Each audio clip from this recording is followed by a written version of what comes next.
What's up, guys? This is Yasin, and we just got some new Dark Magician support cards, so let's check them out as soon as you smash the like and subscribe button. So we're getting them in Tactical Tri-Pack. The first one is Dark Magician of Destruction. It looks really nice, and it's actually really interesting how it's like Dark Magician wearing like the Magician of Black Chaos outfit, and also it has the exact same stats as Magician of Black Chaos. I hope I'm not saying anything stupid. Yeah, 28, 26, there you go. Well, so that's nice. Dark Magician and a lighter Dark Monster. It's not like Dark Magician is particularly good at fusion summoning. I mean, it can because of the quick play spell card, but it's a card that I'd rather not play. I mean, yeah, no, actually, yeah, I'd definitely rather not play that one, even though it has like some decent targets. Anyways, it must be either fusion summoned or special summoned from your extra deck by banishing a level 6 or higher dark spellcaster monster you control during the turn a spell card or effect was previously activated. Yo, this is Thunder Dragon Colossus 2.0. This is insane. Level 6 or higher Dark Spellcaster. It can be any of them. It doesn't have to be Dark Magician or Dark Magician Girl. It can literally be any of them. And I can think of a lot of targets. Maybe not out of the top of my head, but this shouldn't be difficult to achieve at all. And then you can only special summon Dark Magician of Destruction once per turn this way, no matter which method you use. Okay, so this card's name becomes Dark Magician while face up on the field or in the grave. This is really good because sometimes just having the name Dark Magician allows like a bunch of like your cards to actually do something. For example, when you summon this, well, I mean, it's going to trigger a Dark Magical Circle to banish something, so that's cool. And then you can also revive it back from your graveyard using Magician's Soul. So once you special summon it properly once, then you kind of like unlock, you know, the ability to always get access to it every single time. So that's really nice as well. Hold on a second. The quick play spell card, you can tribute it and then search like 2 cards. Hold on a sec. No, that's actually not really how it works, huh? I forgot, but whatever. There's definitely a lot of nice things that you can do. So yeah, this is nice. And then if this card is special summon, you can add a Dark Magician or a card that mentions it from your deck to your hand. This is a great effect. I mean, obviously, searching a Dark Magician itself is not insane, but searching a card that mentions it really is. I mean, you can search Magician's Souls, and it's really interesting how you can do this generically. Like, now everybody can search Magician's Souls. Like, you don't even necessarily have to, like, play, you know, Dark Magician to take advantage of this. This looks almost too convenient. This card borderline looks unfair because it can easily break the game. Level 6 or higher Dark Spellcaster. Oh my god, I really have to check this out right now because activating a spell card is not difficult.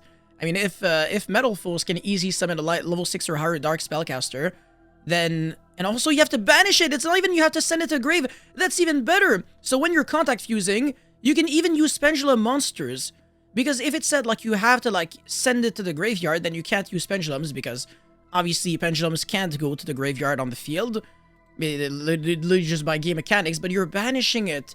Oh, this is so broken.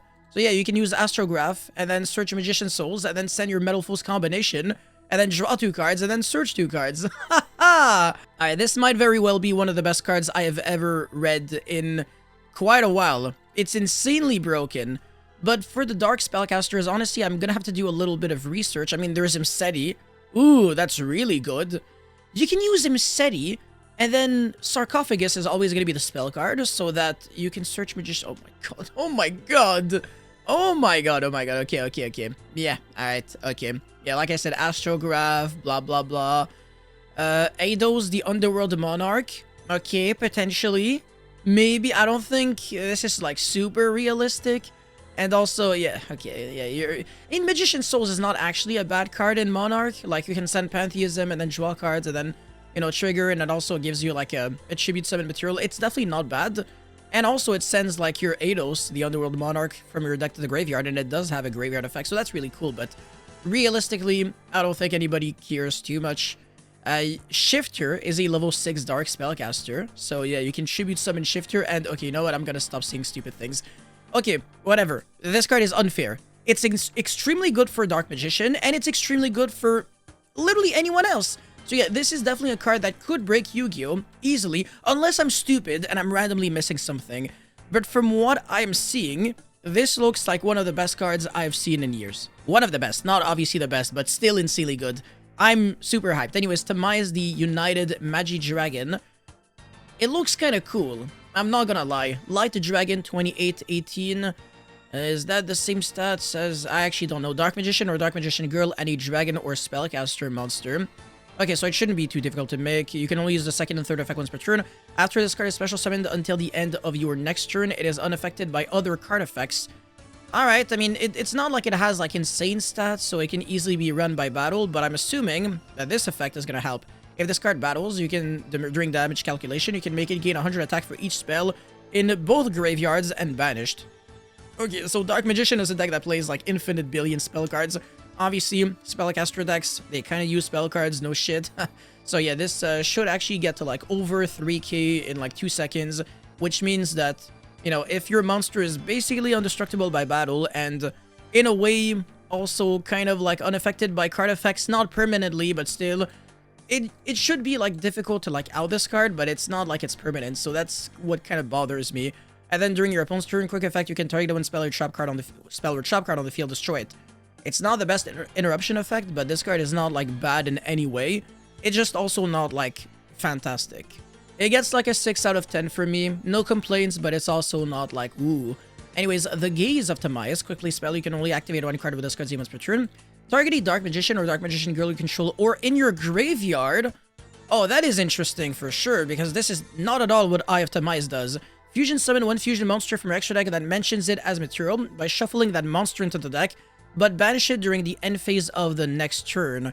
This is also treated as a special summon with the Eye of Timaeus. During the end phase of the next turn, until the end of your next turn. This banishes it during the end phase, whereas this makes it unaffected until the end of the next turn. It's not the same thing. End phase and end turn is not the same. The end phase happens before the end of the turn. Just in case you didn't know, the end of the turn is not actually like a phase where things really happen. It's just like they happen passively, whereas the end phase, you can actually use effects like spell speed 1 and 2 and stuff like that. Trigger, quick effects, whatever. End turn, not really. What happens is that monsters that have like certain lingering abilities, whatever, they just disappear and that's it. So this card, potentially, it would die, or like it would lose that unaffected by card effect thing. And then, yeah, then what happens after that is that it goes to the next turn and then it's draw phase immediately, because that's the first thing that happens when you start your turn. Since this is unaffected until the end of the next turn, it's also going to be unaffected by this that would try to banish it, meaning that if you use the Gaze of Timaeus to summon Timaeus the United Magic Dragon, it's just not ever going to be getting banished. And it's also not like, there's a card that I think it has to try to destroy like your monster every single end phase. It might be instant fusion, but then with like El Shuttle Winda, it just doesn't die or something like that. Hold on a second. Instant fusion to Winda, then you summon in Gearsu. That's like the combo that people used to do, something like that, because they were going like Predaplan Verte Anaconda to summon the Winda. I'm pretty sure. Maybe I'm like mixing some things up, but yeah, the Gaze of Timaeus should allow you to summon basically like a Timaeus that just doesn't die. So that's kind of cool. It's not a terrible card whatsoever, but what I really like a lot is that, well, first of all, this card mentions Dark Magician, so we're already off to a great start because it means that it's super, super easy to search. But also, it can target it in the graveyard. That is kind of cool because it's a quick play spell, so you can use it on your turn, on your opponent's turn. Your opponent tries to go Bestial, banish your Dark Magician. You go Chain, summon this, and then again, it's just not going to be affected by the drawback of this card. All these cards are just overall really nice. This card is like justified by this, because if you just read this and you don't read like Gaze of Timaeus, or you don't know that it's a thing, then it's just gonna feel very underwhelming. But when you take in context the existence of this card, then all of a sudden, then the fusion monster becomes better. And obviously this card is like a 9.5 out of 10. I don't even think I can complain about anything other than the fact that it only has like 2 effects, and one of them is like a continuous effect. That matters definitely less than the search effect, because this is like actually insanity, but whatever. There's nothing else now, but there is an alternate artwork for Secrets of Dark Magic. Secrets of Dark Magic. What is this? That is the quick play that allows you to either fusion summon or ritual summon. And this is such a freaking badass artwork. There's Magician of Black Chaos with both of the things used to ritual summon it, but I don't really see like the reference to fusion summoning. So if someone can explain to me, then I would appreciate it. But either way, it's whatever. I've always, by the way, been a huge, massive fan of Magician of Black Chaos. I just like the artwork of it so much. I think it's so badass. Also like the outfit that it wears and everything. It just looks awesome. Dark Magician, I'm also a big fan of it. The issue with Dark Magician is that the support surrounding it has been historically really, really shitty, like very bad. Whereas Blue Eyes, it got spoiled twice. Like it won Worlds in 2016, and even now it's like, it's an actual competitive deck. I mean, it's definitely not something that you can laugh about. Like, even if you don't like Blue Eyes or you don't want to play the deck, it's a deck that tops every single YCS back to back to back, and there's a good reason why. I mean, it gets good support. But now maybe there's a world in which Dark Magician could finally catch up to Blue Eyes and potentially become the next Worlds winning deck. I mean, it doesn't have to happen, but at least if Dark Magician can also, at least once in its lifespan, start topping YCSs religiously, that would be kind of cool. It would also make like it would have like its impact in like the history of the game, because as of right now, as of today, sorry, we have not witnessed that yet. But yeah, that's it for this video, guys. Thank you so much for watching. Don't forget to like and subscribe, and let me know how you feel about these cards in the comment section below, and I'll see you guys very soon. Peace.